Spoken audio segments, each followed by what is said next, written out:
I invite you to start doing more push-ups and pull-ups. High frequency is the name of the game, and let me tell you, it's time tested. It's been used by thousands of people with tremendous success in raising general strength, muscular size, and of course, conditioning. So all around, even if you're not a calisthenics athlete, this will in fact make you a better lifter in all respects, whatever your goals may be. So my simple advice for this video, which is also a great way to start off the new year, is by embarking a high frequency journey by which you're still performing your regular workouts now, but now you're supplementing it with push-ups and pull-ups on the side.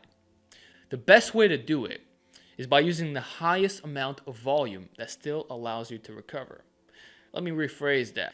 Do push-ups and pull-ups every single day, but find out what your balance point is. Discover how much can I tolerate on a day-to-day basis without impeding my recovery. That's the secret now.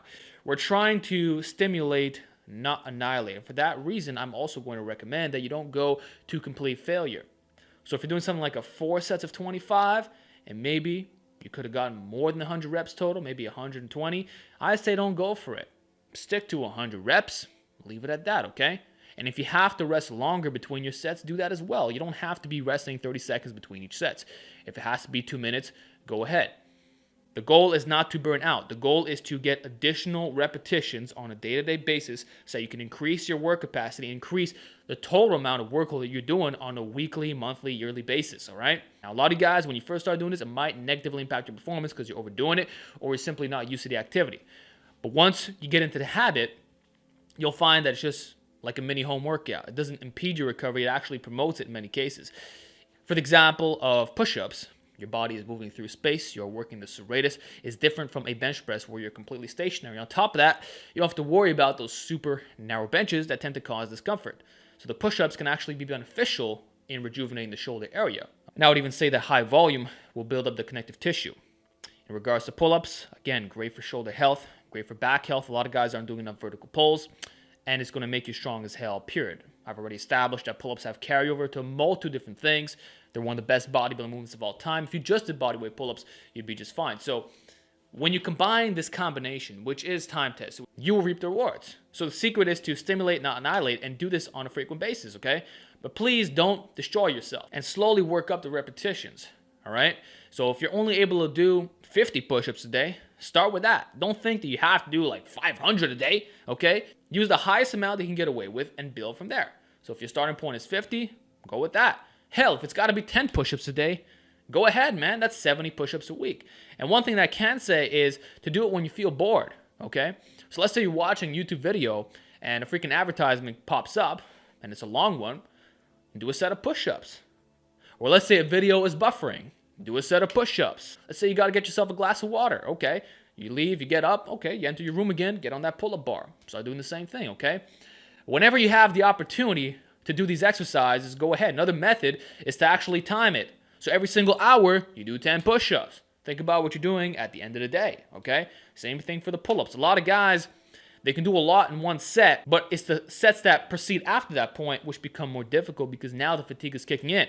So if you're doing 10 pull-ups every hour instead of a standard 3 sets of 10 and now you're drained, well, you might get more gains out of that. So what I'm suggesting is to up the frequency and don't overdo it on the fatigue aspect. Okay, so you're not going to extreme failure. You're not destroying yourself. You're just greasing the groove, okay? And I'm not the inventor of this, okay? This isn't anything new. Like I said, people have been doing this for the longest time, okay? And it just works. And some guys who don't lift weights, they do this exclusively, but with much, much, much higher volume to the point where they're doing over 1,000 push-ups a day. And they're actually going to failure as well.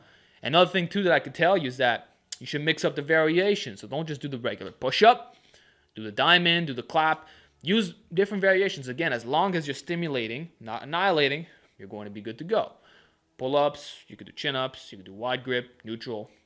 Think of all the variations, okay? And just pay attention to recovery and you will experience benefits, all right? So I say 30-day challenges.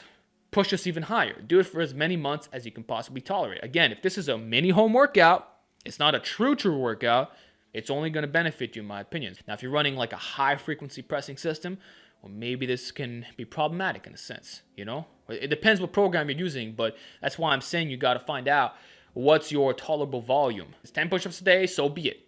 But try to get a little bit of stimulation in, just a little bit. and see what that does over a long period of time. And might I say that this acts as a form of nucleus overload? Like, imagine doing push-ups every day for the next 6 months. Think about what that's going to do to your freaking pecs, for example, or maybe your shoulders or your tries, depending on torso or arm dominance. So, listen, man, I don't mean to ramble. I'm trying to keep this video as simple as possible. Hopefully you understand it. But listen, whether you're novice, intermediate, advanced, you can benefit from this approach, especially if you're new to calisthenics and you want to build up your base strength, okay? A lot of guys, they rush into weighted stuff way too soon without mastering the basics, okay? So if you can master this first, just doing push-ups and pull-ups on a frequent basis, you're going to be so much stronger, so much more fit, and ultimately you will benefit from a bodybuilding perspective. So I see this benefiting you on all levels, from an athletic level, a size level, everything, the whole 9 yards. So that's my advice. Start doing push-ups and pull-ups on a frequent basis. Let me know how it goes. Let me know if you have questions about this topic. Okay, I would love to help you out. And give me your feedback. Have you ever done any specific challenges like this? Or maybe you're doing 1,000 push-ups a day or something like that. What has been your experience with this type of approach? Let's see what you got this year, and I'll see you in the next video.